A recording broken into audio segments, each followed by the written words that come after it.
Chewy, kain tayo, Chewy.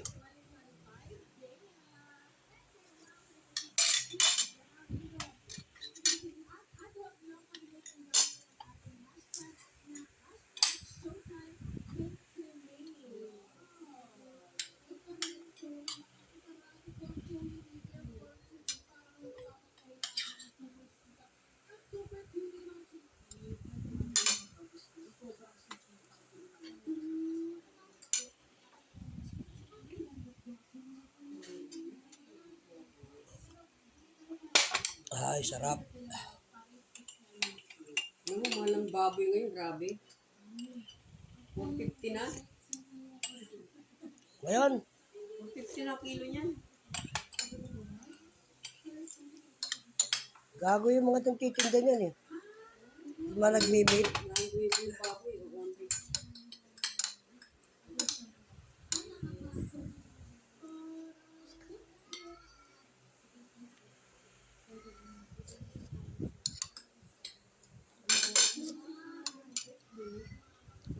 Mga negosyante, kalaban ni Marcos.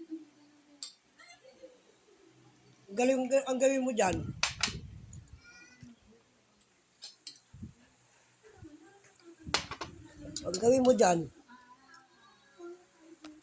ang gawin mo dyan, pag-alagain mo ng baboy yung mga gobyerno, tapos sila na rin mag-aano. Kumuha ka lang mag-aalaga, di ba? Gobyerno na lang magpatakbo. Kasi walang yain kanya, mga negosyante. Mag-third party kasi yan. Ay, lalagyan! Sila, bigyan mo sila sa bawo. Oh, si Bebe. Walang ulam. Ano sabi? Sa bawa, gali, lalagyan. Ano si Bebe? Oo, si Stefan.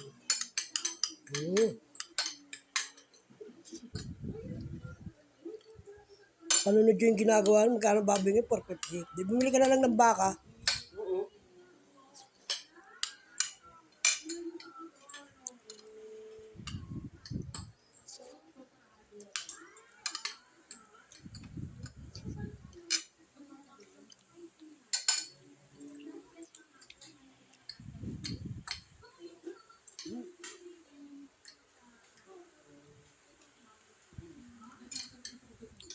Aplikante ko yun.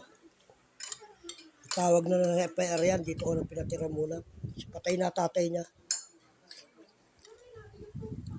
Napakain ko sila dito libre. Dito sila hiningi kahit 5. Kahit sa tubig ilaw. May konsensya ako eh. At wala ng pera nung pa yung umuwi. Pag-uwi, namatay ng mga tatay niya. Pinaluwas ko ng Maynila.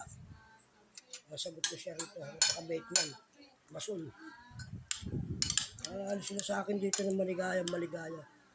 Ayun, ako pa rin maghahanap ng trabaho nila. Dito lang sa party ng Manila. Sa Kapampal. Para meron silang perang panggastos. Sinabi nga sa kailangan, kung wala talaga silang makukuha pa medical. Kung sa FIR lang, kaya kong medical. O 3,000. Kaya namin mag-asawa yan. Baday. Tata kasi kami ng OFW. Ayaw namin mag-iwalang niya sa kapwa namin tao.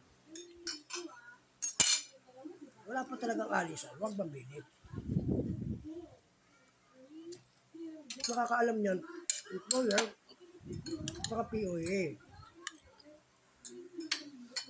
Kahit agency, hindi pa nila alam ang age schedule yan. Okay?